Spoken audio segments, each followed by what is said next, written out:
জয় তারা জয় মা তারা, জয় বাম জয় মা তারা। जय गुरु, जय तारा जय तारा जय तारा। सप्तशती चंडी की मंत्रों की श्रृंखला में आज आपके लिए मैं लाकर आया हूँ सप्तशती चंडी जैसे महान तांत्रिक ग्रंथ की एक ऐसा श्लोक जिससे आप शत्रु को या शत्रुओं के समूह को, अगर आपके जीवन में एक ही शत्रु है तो उसको भी, और अगर बहुत सारे शत्रु हैं तो उसको भी, उन लोगों को भी आप समूल नाश कर सकते हैं। ये प्रयोग सीधा तीव्र प्रयोग ये है और इसका प्रभाव जो है शत्रुओं के ऊपर वज्र की तरह होता है और ये अवश्य होता है। वैसे तो शत्रुनाश के लिए बहुत सारा मंत्र है शास्त्र में, क्योंकि ये सप्तशती चंडी से आया हुआ है तो स्वतः सिद्ध मंत्र है, तो आवश्यकता है तो सिर्फ आपके अंदर निष्ठा की और क्रियाओं में सत्य रूप से इसकी पालन करने की। इसका अनुष्ठान आप कैसे करेंगे, पहले मैं आपको बता देता हूं कि ये शनिवार को ही आरंभ होगा। कोई भी पक्ष के शनिवार हो, शनिवार को ही इसका प्रयोग आरंभ होगा, इसका जाप आरंभ होगा।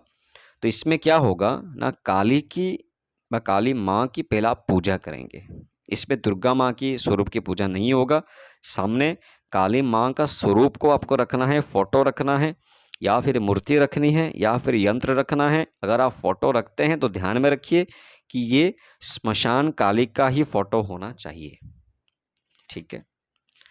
और ये प्रयोग और तीव्र तब हो जाएगा अगर आप इसका प्रयोग स्मशान में जाकर कर पाएं या कोई काली मंदिर में जाकर कर पाएंगे। ना शिव जी के मंदिर में, ना दुर्गा के मंदिर में, ना भैरव जी के मंदिर में आपको जाना है। या तो स्मशान में, अगर आपको हो सके, आपके सामर्थ्य के हिसाब से हो तो आप स्मशान में जाकर आप करेंगे या फिर काली माँ के मंदिर में करेंगे, ठीक है। घर में अगर आप करना चाहें तो कर सकते हैं, पर ज़्यादा अच्छा होगा। ज़्यादा कम समय में अगर आप इसका प्रभाव का अनुभव करना चाहते हैं, कम समय में शत्रु से निस्तार पाना चाहते हैं, तो आप सबसे अच्छा है आपके लिए, आप स्मशान में जाकर कीजिए। मैं सीधा आपको बोल रहा हूं, आप स्मशान में जाकर कीजिए। जिंदगी में अगर शत्रुओं की बाधा आपको इतना पीड़ा दे रहा हो, आप तुरंत उनसे छुटकारा चाहते हैं, पर ध्यान में रखिए शत्रु बाधा उतना गंभीर होना चाहिए। जैसे एक सज्जन ने मुझसे बात किया था मेरे साथ टेलीग्राम में, उनके जीवन में बहुत सारा दिक्कत एक साथ आ गया है। उनकी संपत्ति से लेकर घर के परिवार तक सब पीड़ित अवस्था में है, सब पीड़ित अवस्था में है। ना सरकार से, ना पुलिस से उनको सहायता मिल रहा है और ना वो खुद कुछ कर पा रहे हैं। तो इसीलिए उन्होंने मुझसे बात किया था। तो उसी तरह का अगर समस्या आपकी ज़िंदगी में है, जहाँ पर आप तीव्र शत्रु से पीड़ित हैं और उस शत्रु का आप कुछ कर भी नहीं पाएंगे, वो आपसे धन में और जन में आपसे ज़्यादा शक्तिशाली हैं, तो उस हालात में आप इस मंत्र का प्रयोग स्मशान में जाकर कीजिए। बहुत ही कम समय में इसका प्रभाव आपको देखने को मिलेगा, पर शर्त यही पर वही है कि शत्रु उतना गंभीर होना चाहिए।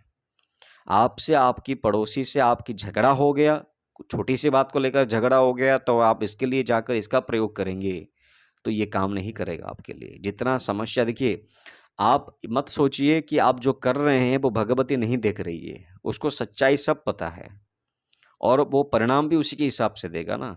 आप सिर्फ अपील कर रहे हैं। अभी मैं खुद चोर हूँ और पुलिस के सामने बता रहा हूँ कि चोरी उसने किया है, ये पुलिस मान सकता है पर ऊपर वाला तो नहीं मानेगा। ऊपर वाला को तो पता है कि चोर कौन है ना। तो उसी हालात में आपको इसका प्रयोग करना है। तो आप कैसे करेंगे, शनिवार की रात्रि को जाना है, शाम को जाना है, या फिर काली मंदिर में जाइए, स्मशान में जाइए, घर में करिए, कोई दिक्कत नहीं है। जितना गंभीर होगा उसी स्थान पे आप जाइए। जब सबसे ज़्यादा गंभीर है तो स्मशान में चले जाइए, ये बहुत अच्छी बात है। ज़्यादा तीव्र अनुष्ठान होगा और आपको तुरंत ही प्रभाव मिलेगा। स्मशान में अगर जाते हैं तो आपको करना क्या होगा, कुछ ऐसा स्थान देखकर आप वहाँ पर अनुष्ठान आरंभ कीजिए जहाँ पर शव को जलाया जा रहा हो, वहीं पर ये अनुष्ठान मत कीजिएगा। ये उल्टा काम कर लेगा वहीं पे, क्योंकि नकारात्मक शक्ति का प्रभाव सीधा आ जाएगा आपके ऊपर। आप हर एक स्मशान में ना, स्मशान काली का मंदिर होता है, उस मंदिर के प्रांगण में आप बैठकर ये अनुष्ठान कीजिए, ठीक है। और जब आप ये अनुष्ठान कीजिएगा तो साथ में आपके पास में या आपके अंगूठे पर लोहे का छल्ला पहन लीजिएगा। नकारात्मक प्रभावों को, उनकी दिशा को परिवर्तित करने में लोहे का छल्ला बहुत काम में आता है। इसलिए आप देखिएगा ज़्यादातर अघोरी लोहे का कड़ा पहने हुए हैं, तांबे का, लोहे का कड़ा ये लोग पहने हुए हैं। ज़्यादातर लोहे का इस्तेमाल ये लोग करते हैं, है ना। तो आपको करना क्या है, सबसे पहले एक मंत्र आपको बोल रहा हूँ। उस मंत्र का सबसे पहले आपको संकल्प करना है कि हे माँ, मेरा ये शत्रु या ये शत्रुदल मेरे ये समस्या उत्पन्न कर रहे हैं, मुझे बहुत तकलीफ हो रहा है, मुझे इस तकलीफ से मुक्त करने के लिए मैं आपकी इस मंत्र का अनुष्ठान करने वाला हूँ, आप मुझे शक्ति प्रदान कीजिए। ठीक है। अभी शत्रु को किस रूप में आप दंड देना चाहते हैं, ये आपको सोचने की आवश्यकता नहीं है। ये माँ के ऊपर छोड़िए कि वो कैसे, किन रूप में उनको दंड देना चाहता है। बस आप उनसे अनुरोध कीजिए, प्रार्थना कीजिए कि आप दंड दो ताकि मुझे निस्तार मिले, है ना।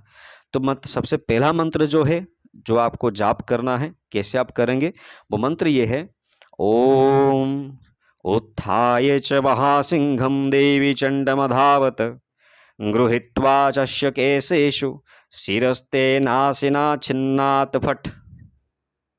ठीक है, ये मंत्र है, ये मंत्र मैं डिस्क्रिप्शन में दे दूंगा आपको। यहाँ पर देवी और देवी के सिंह, उनका जो वाहन है, उनको ही यहाँ पर आवाहन किया जाता है महाकाली के स्वरूप में।